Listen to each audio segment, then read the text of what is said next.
What do I want to do? Janelle suggested I buy her out. I'm like, how?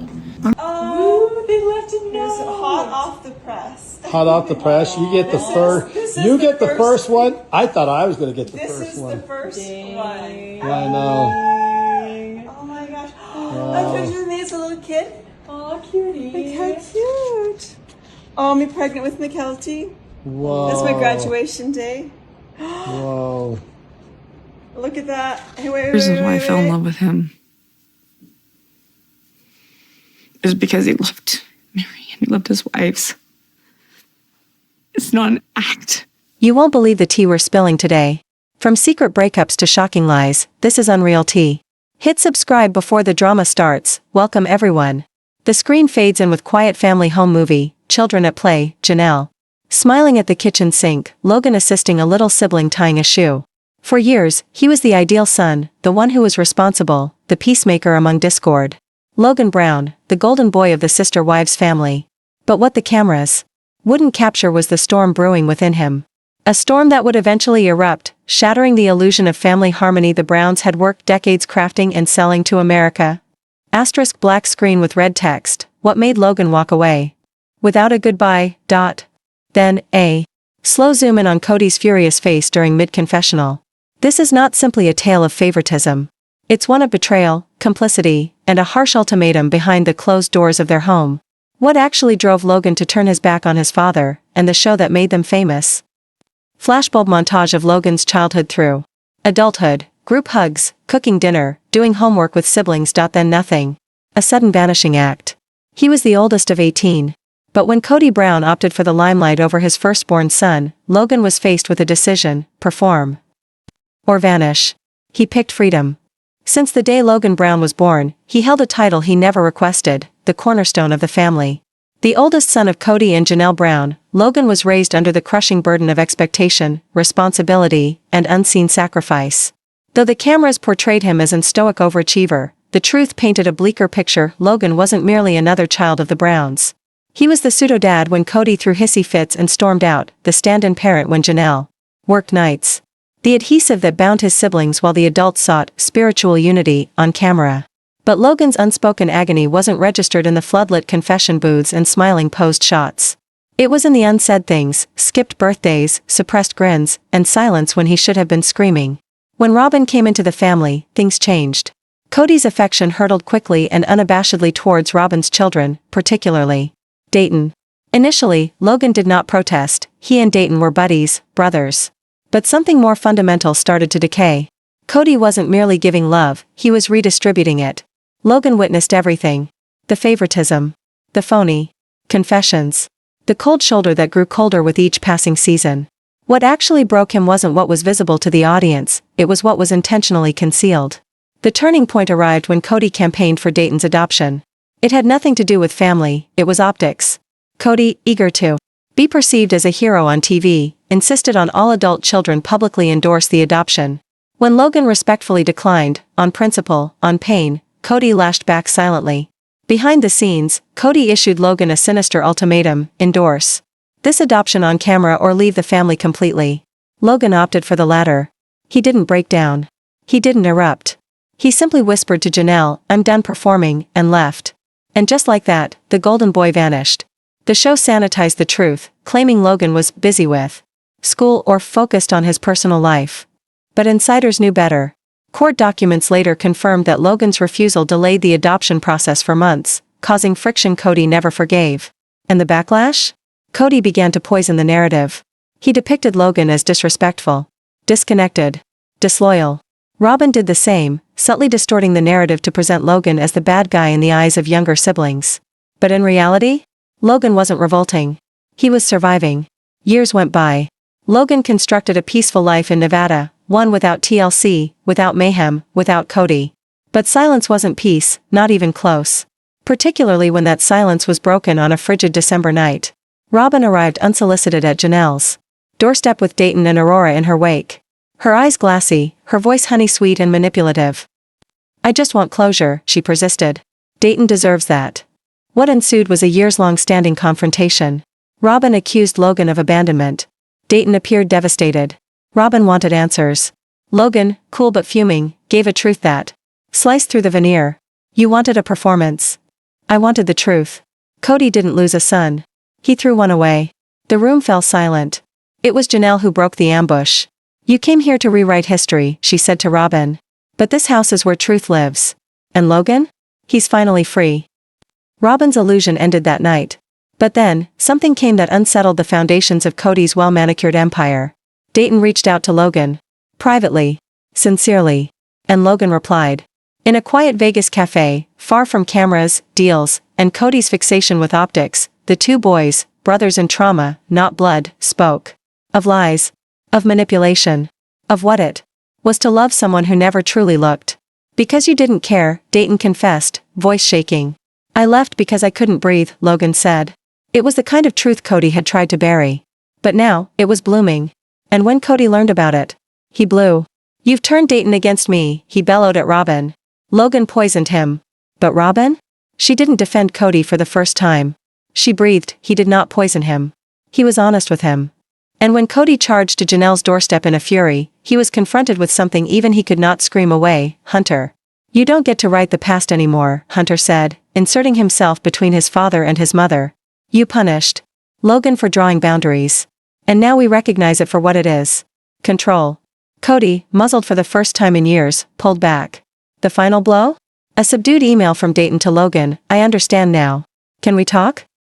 And they did. Brothers. No cameras. No scripts. Just healing.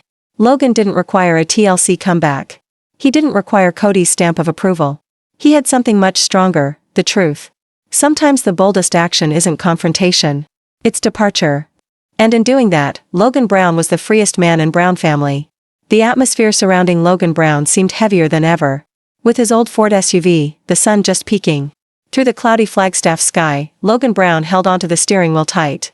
This wasn't another drive. This was the last exit, the quiet exit from a world that did not really see him. In the rearview mirror, the big Brown family house grew small in the distance, no goodbyes made in tears, no last hugs, only a dense wall of silence and unspoken bitterness.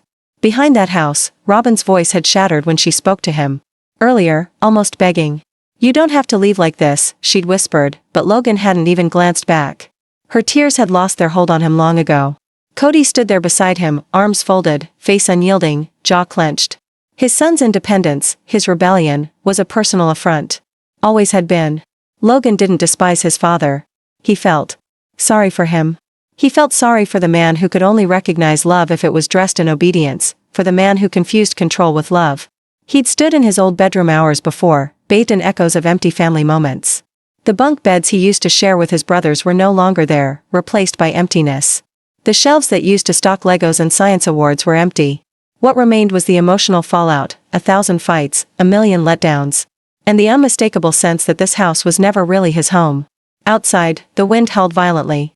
As Logan loaded the final of his boxes into his vehicle, a harsh gust blew over a potted plant beside the porch. Ceramic was shattering. On the pavement. It made him jump, but it felt symbolic too. Something was broken, and would not be repaired. Inside, Aurora observed from an upper-story window. Her breath misted the glass star. She had pleaded with Logan to spend the night previously, penned him a letter she was too afraid to share. It now lay crumpled in her desk drawer, her honesty creased and concealed, much like so many other things in the Brown family. In the back of the car once again, Logan let out a deep breath. He tuned the radio on in an attempt to distract himself, but each song seemed all wrong. Too sentimental. Too empty, too near to home. He turned it off. Silence was preferable. As the SUV climbed the hill just beyond the neighborhood's edge, Logan slowed. He glanced back once. Not at the house, but at the life he left behind. His siblings. His broken childhood. The network of loyalty and confusion that held them all together. He wasn't escaping. He was finally choosing himself. And somewhere deep within, a storm was brewing. Because what Logan did not yet know, what nobody knew, was that his departure would unwrap more than just his own story. It would reveal long-buried secrets, set off deadly showdowns, and ignite a low-grade war within the Brown family that could no longer be kept at bay. The silence that hung after Logan's SUV vanished was oppressive. Within the Brown family, turbulence was simmering beneath the surface, ready to explode like a ticking time bomb. Robyn walked the living room back and forth, her mascara still smudged from previous tears, her phone shaking in her hand. She couldn't resist checking it repeatedly, praying for a text from Logan. Something. Anything. But her screen was black. He was gone, and he wasn't kidding this time. Kody slammed the front door shut with enough force to make Aurora flinch upstairs. His face was a storm of suppressed rage.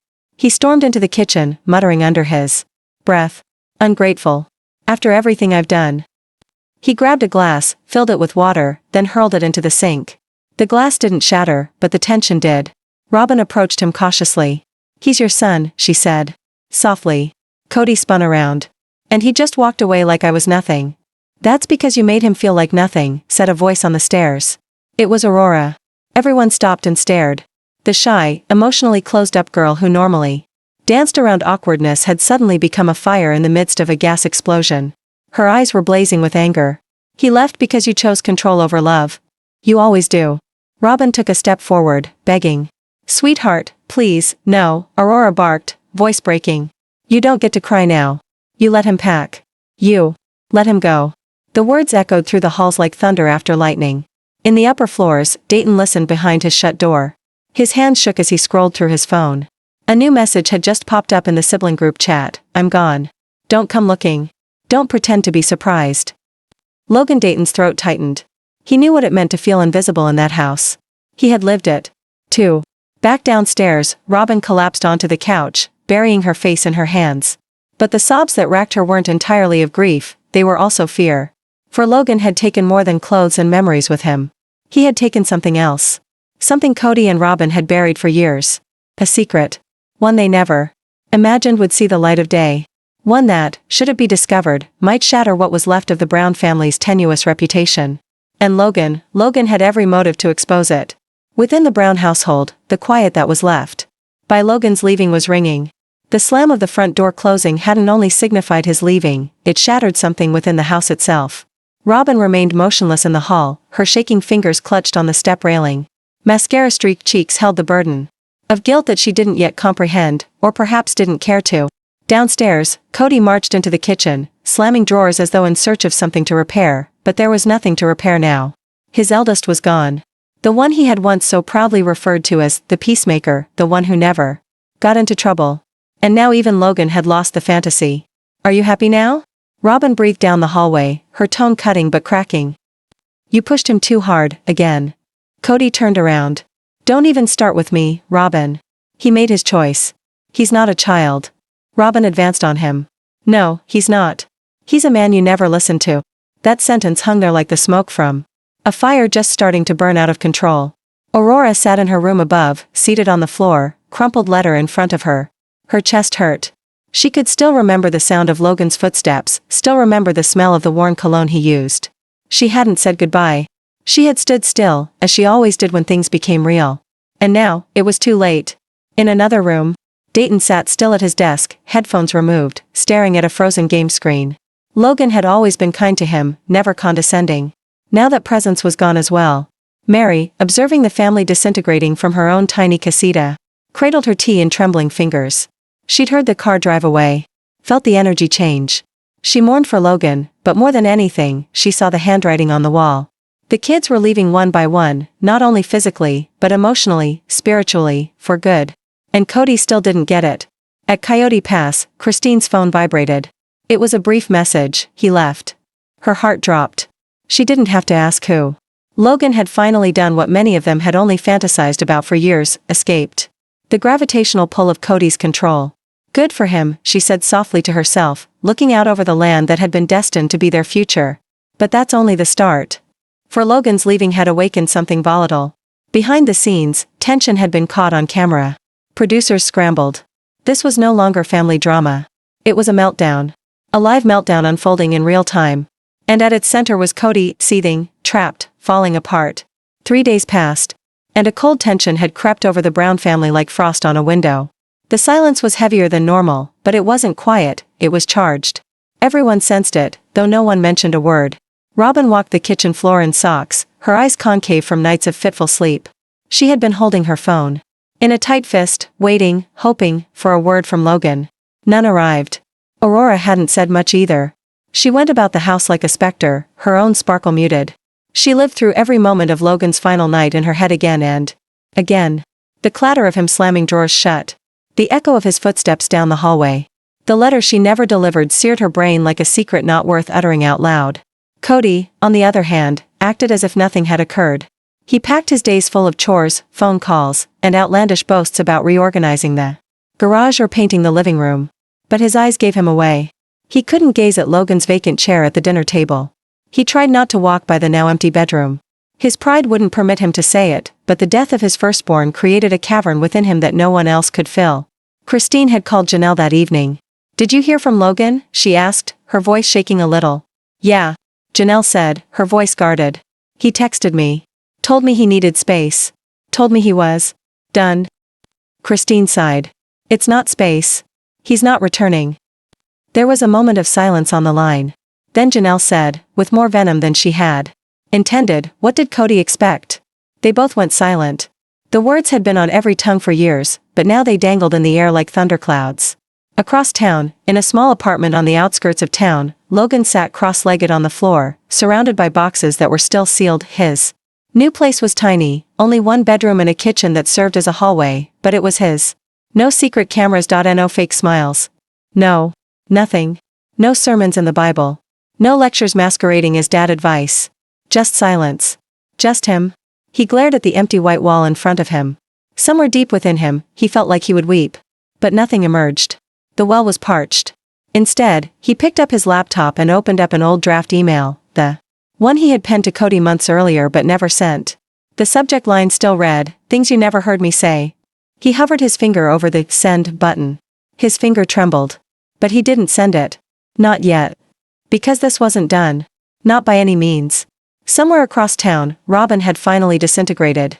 The master bedroom was empty and dark when she wandered in alone, throw pillow clutched to her chest as if that could hold her to something solid.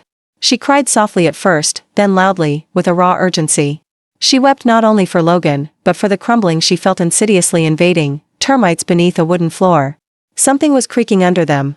And she knew it wasn't the marriage alone. It was the delusion. The delusion that love had held the family together. The delusion that the sacrifices were paid in full. The delusion that the children didn't notice, didn't sense, didn't shatter under the pressure of it all. And, on the floor of her room, her phone vibrated. A text from an unknown number.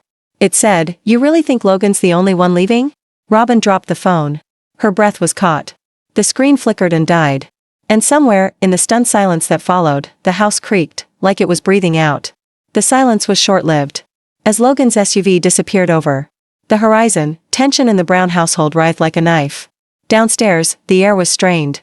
Robyn slumped on the end of the living room sofa, her complexion white and still mottled from tears. She fixed her gaze on the door as if expecting Logan to re-enter, but the reverberation of the slamming car door still hung in her mind like a verdict. Kody leaned against the corridor, arms crossed, jaw hard-set so that his temples pulsed. He said nothing. He didn't have to. The warning was obvious, Logan had disobeyed him. Again. And this time, in public. "He's only a boy," Robyn breathed. Kody's laughter was harsh and sour. "He's a man." And he made his decision. A resounding thud cut them off. Dayton, above, had slammed his bedroom door. Hard. He had regarded Logan as a brother, at times more than a brother. And now, that amount of money had disappeared without a proper farewell, leaving only confusion, disappointment, and rage. In the kitchen, Meri remained silently beside the fridge, ostensibly pouring herself a glass of water. She wasn't thirsty. She needed something to do with her hands. Her gaze was far away, unfocused. She'd seen it all go down from down.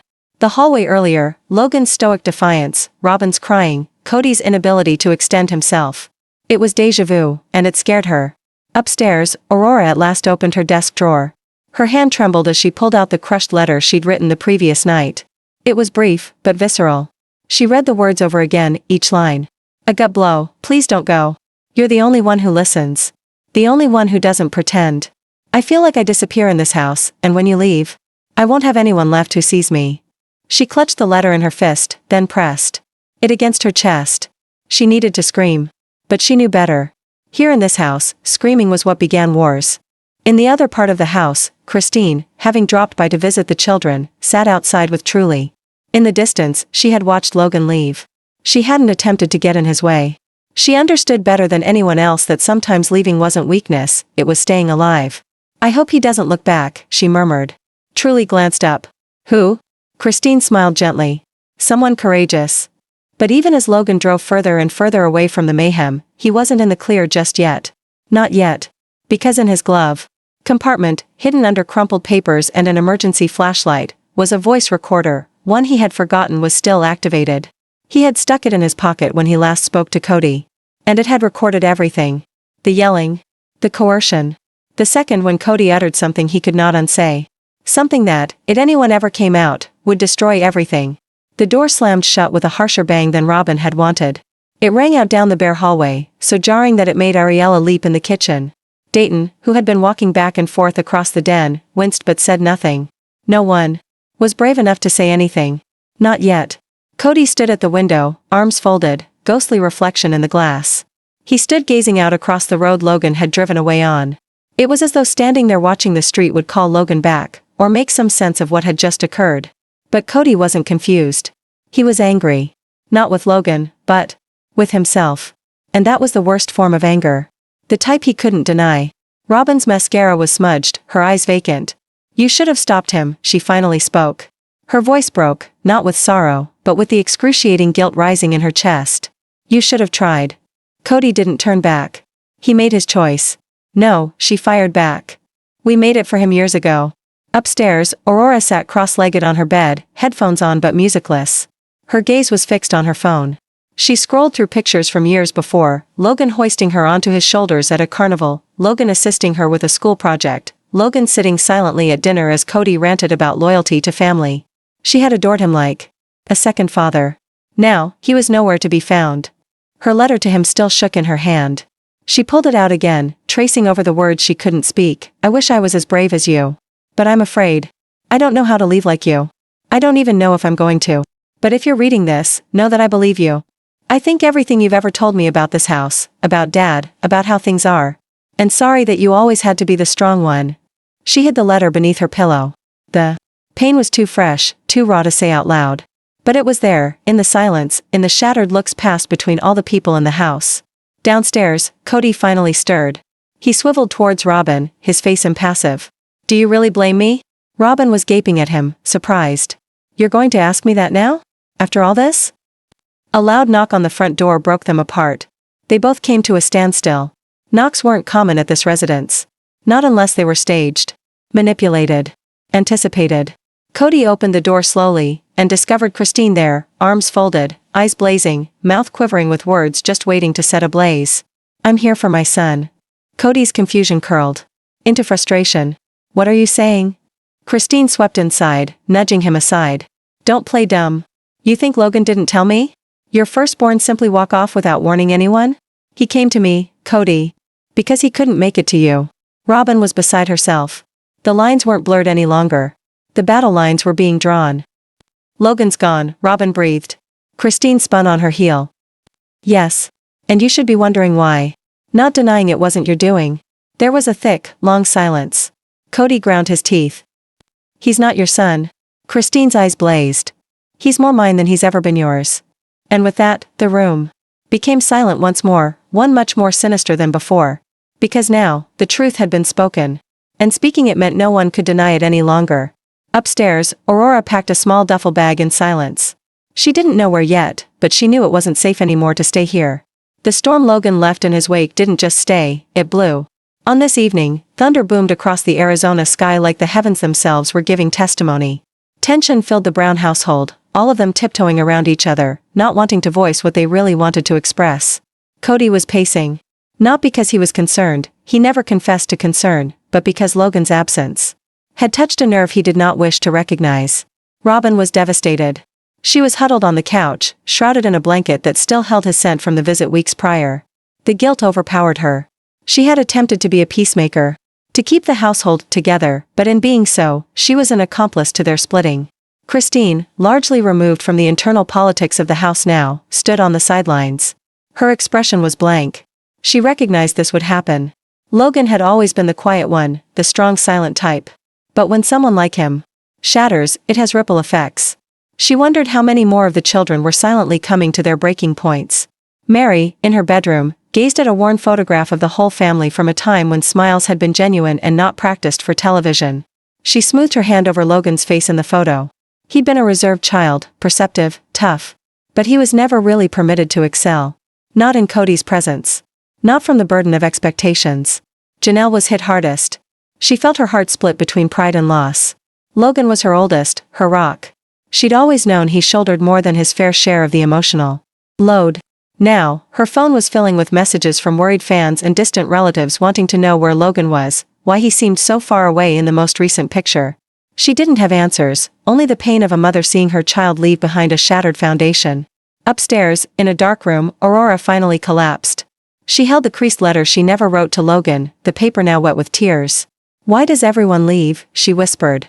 It wasn't the leaving of Logan that stung, it was the reminder that love in this house came with conditions and silence was survival. Dayton, shell-shocked and grappling with the transition, attempted to reassure everyone. But even he sensed the undertow of hysteria building. This wasn't Logan leaving. This was the first domino. In the weeks that followed, tension boiled over into outright disagreements. Kody blamed Janelle for tempting Logan to leave, for poisoning their children with bitterness. Janelle shot back, shaking, "He left because you never listened. He left because you made everything about you." Robyn attempted to speak up, but what she said was nothing. The emotional authority she had known by virtue of Logan's presence had dissolved in his absence. Without him, the fissures in the family widened into canyons. And on the other side of the walls of that house, Logan started his new life, still. Not completely free, but unencumbered. In a tiny flat downtown, he sat amidst boxes still unopened and quiet. But this time, it was his quiet. Not oppressive. Not oppressive. He took his phone out and gazed at the unread texts from his brothers. Some furious. Some affirming. All perplexed. He did not respond. Not yet. Because Logan had something they didn't, the knowledge that his leaving was the initial flash of lightning in an enormous storm. And the Brown family? They were caught right in the center of it with no cover. The fallout did not abate. It grew. Weeks went by, but the tension at the Brown home continued to be thick. Gossip turned to whispers. And the walls, previously abuzz with chaotic family life, stood witness to the deterioration. Kody grew increasingly volatile. He doubled down on his rule, delivering passive-aggressive statements at family gatherings that now seemed more hostage-taking than moments of connection. "I hope we can all learn from Logan's poor choices," he declared one night, dismissing the manner in which every head turned away from him. He had not come to heal, but rather to regain control. Control was slipping out of his hands. Meri, putting away her last mementos with practiced silence, made a decision. Logan's decision had also opened her eyes a crack. She did not know if she could step away too, but Logan believed perhaps he could. Logan started to make quiet decisions, no publicity, no dramatic publicity. Just the slow gathering of strength. Christine began to see Janelle more often now. The two women, who had once stood carefully together, were becoming friends in a new fashion. They talked about the future, not the show, not the man at its center, but about their children. Their health. Their happiness. Logan ignited the flame, Christine breathed once over coffee, and we all needed the blaze. Janelle nodded, fatigue in her eyes. He bore too much for too long. It's not fair to any of them. In Robyn's side of the house, the mood was nearly somber. She attempted to rally Dayton and Aurora, but both children were remote. Aurora quit coming downstairs for dinner entirely. Dayton, the traditional peacemaker, had begun locking his door. Robyn tried calling Logan several times, each a voicemail. She left notes thick with guilt and love, but Logan never wrote back. She wept in the bathroom every night, covering her mouth so Kody wouldn't hear. She knew he held her responsible. Perhaps she did, too. Logan, however, was transforming. In his new apartment, life unfolded leisurely. He prepared plain meals, read silently, and wandered through the city as a man discovering who he was beyond the construct of a reality show.